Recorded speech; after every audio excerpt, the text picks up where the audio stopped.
Distinguished colleagues, it's a pleasure to be virtually present at this ICDE conference on upskilling and upscaling for quality, open, flexible, and distance learning. My topic today is open education, an emerging ecosystem. But first, let's begin by talking about the Commonwealth of Learning, or COL, which works in 54 member states that cover all regions of the globe.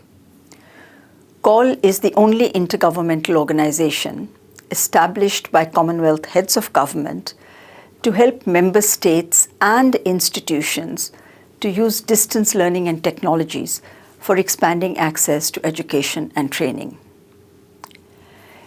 In this presentation, I will look at the impact of COVID-19 and then focus on the emerging landscape of higher education. This will lead to a discussion on the different dimensions of open education as they have evolved over the years to address emerging needs. Finally, I will look at what concrete actions can be taken to develop an effective ecosystem of open education to build back better. As we know, COVID-19 has caused the biggest disruption of education in human history. The closure of campuses affected more than 220 million higher education students worldwide. Most institutions had to pivot to emergency remote teaching, and many did not have the adequate technology infrastructure. The mobility of international students plummeted, with countries losing large revenues from student fees. Budget cuts were imposed by governments, and research reliant on practical work and external collaborations suffered the most. Over 63 million teachers were impacted by the pandemic, and yet teachers rose to the occasion. A survey conducted in Europe found that most teachers live-streamed lectures synchronously, and a large number of teachers also used asynchronous approaches by sending pre-recorded videos and audio lectures to students. Another study in the US and Canada revealed that over 50% of teachers required help with supporting remote students. They needed access to digital materials and wanted assistance with technology. Students too suffered in various ways, and half of them felt that their performance had declined. Many faced challenges relating to technology tools and connectivity, and most felt an impact on their psychological well-being. In a survey conducted at Stanford University, which is a rich university, richly resourced, 16% of the undergraduate students reported not having access to the internet for half the time, and 60% of students from low-income homes did not have a private space for study. The vulnerable are most impacted in crisis situations, and existing inequalities were further exacerbated. The pandemic has deepened the learning crisis. A study in the Netherlands records a learning loss of about 3 percentile points, with higher losses among students from less educated homes. The pandemic had an impact along 4 dimensions. Existing inequalities were further highlighted during the crisis. There was the pedagogical challenge when teachers had to make the sudden transition to online mode and harness technology for teaching and learning. And of course, the fourth was the psychological impact with deep anxieties about an uncertain future. Amidst all these disruptions, what were the key trends that emerged? First, I think there has been a phenomenal increase in MOOC enrollments, not just through global brands such as Coursera and FutureLearn, but also universities which had earlier hesitated to offer online courses came forward to offer MOOCs, especially for professional development. The Call Coursera Workforce Recovery Initiative skilled and reskilled over 150,000 Commonwealth citizens in the last 18 months. The pandemic has also seen the second coming of video learning, where teachers made significant contributions, often reaching their students through mobile devices. Call's video-on-demand service brought quality content in low-bandwidth contexts in the Pacific. Formal assessments and proctoring systems suffered major setbacks during the pandemic, where institutions adopted innovative approaches to build flexible models and make assessments more authentic. The University of South Africa developed app-based assessments. Griffith University in Australia used oral assessments for the business program, and India introduced open book exams at scale. Open educational resources were also in high demand as teachers looked for quality digital content. A study conducted by the OER Foundation and Call in last May found that over 75% of the respondents expressed high demand for OER-based online courses. The recent Educause Horizon report sums up trends in higher education: the widening of the digital divide, which we've talked about, increased use of hybrid learning, demand for new skills, a focus on sustainable development, and a decrease in funding. So can open education be the answer to these challenges? As an open and distance learning community, we have always understood that open education describes policies and practices that permit entry to learning with as few barriers as possible. The founding Chancellor of the Open University of the UK, Lord Crowther, defined openness in relation to people, places, methods, and ideas.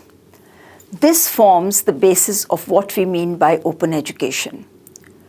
Open education is a philosophic construct that advocates the removal of constraints and barriers to learning. Many open universities do not insist on entry qualifications, allow learners to accumulate credits at their own pace and convenience, and are flexible enough to allow learners to choose the courses they wish to study towards their qualifications. To begin with, open and distance learning was a disruptive innovation. According to Clayton Christensen, disruptive innovations happen in business when a smaller entity with fewer resources is able to successfully challenge established players and displace incumbent businesses by addressing a specific need that had hitherto not been addressed. Now, if we use Christensen's disruptive innovation model in higher education, we find that open and distance learning was the innovation at the bottom of the pyramid that continues to challenge mainstream face-to-face higher education by catering to those outside the mainstream. Now, years of advocacy would not have resulted in the global acceptance of distance and online learning that we have seen during the last few months. A recent study in the UK found that the majority of higher education students rated the quality of online learning as excellent. This is quite a change. And as we have seen, open education is an evolving concept with varying degrees of openness. So, how do we open up to embrace a wider diversity of needs and constituencies? So, let us look at the three interrelated aspects of openness, and these are access, content, and technology. Now, India has 19 open universities that have huge enrollments and scores of dual mode institutions, government platform for OER, and a large number of women and girls do go to these institutions. So it does open up access. In pre-COVID-19 days, you look at these children in a remote region in Bangladesh, and they studied in both schools. They used to be picked up from their homes. But this was no longer possible during the pandemic. So the only way was to reach them, was to bring the teachers to the communities, use print materials, and maintain social distance. Mobile devices have helped COL reach remote farming communities with lifelong learning opportunities. Another constituency in danger of being further marginalized during this crisis are persons with disabilities. Even in normal circumstances, the participation of persons with disabilities in higher education has been very low, less than 1%, especially in developing countries. Now, here is Preeti Dabi in Mauritius, who couldn't pass her Class 9 exam because of the lack of a Braille textbook. Now that she has been provided learning resources and assistive devices, she is doing very well in class.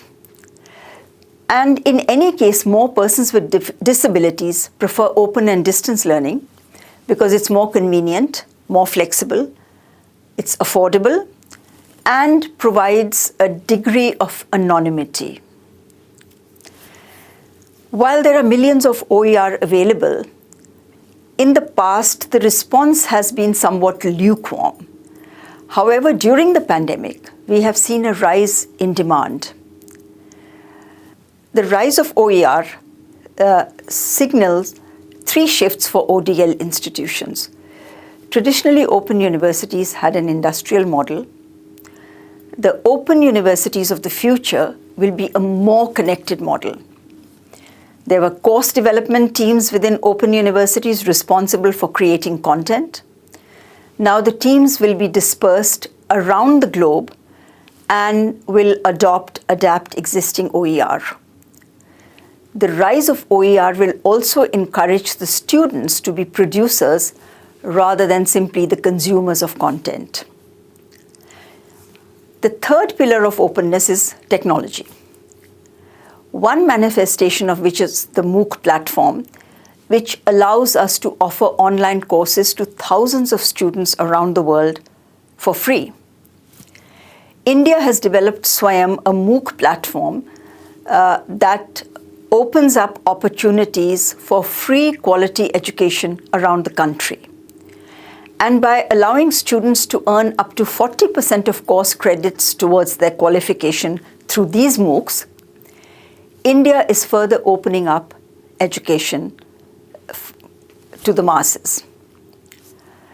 The advent of MOOCs has led us from mega to giga universities.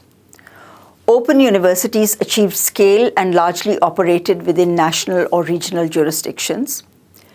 With the MOOC platform, the world becomes a connected classroom. Students had limited interactions with tutors in study centers. Today, there's a greater emphasis on peer-to-peer interactions and the use of social media. With their expertise in content design and development, ODL institutions can provide the leadership and support to campus institutions as they transition to online and blended mode. Technology trends and practices are changing rapidly, as the recent Educause Horizon report indicates. Artificial intelligence topped the list, followed by blended course models, learning analytics, micro-credentials, OER, and quality online learning. So how can we harness these technologies and practices to ensure that no one is left behind? COL's MOOC for Development provides a computer mobile interface so that these horticulture students can access lessons through their basic mobile phones. COL's Aptus, or the Classroom Without Walls, is a low-cost server with a wireless router and solar charger that can bring quality content to the remotest regions in the Commonwealth. But as we increase our use of technology, we need to keep the human touch through regular communications, 24/7 online hubs and call centers, where we can provide learner support and parents can be engaged through helplines, as was the case in Jamaica. So within this context, what does the road ahead look like? Intergovernmental agencies can provide evidence-based advocacy for open education, share global best practice, and promote partnerships and collaboration.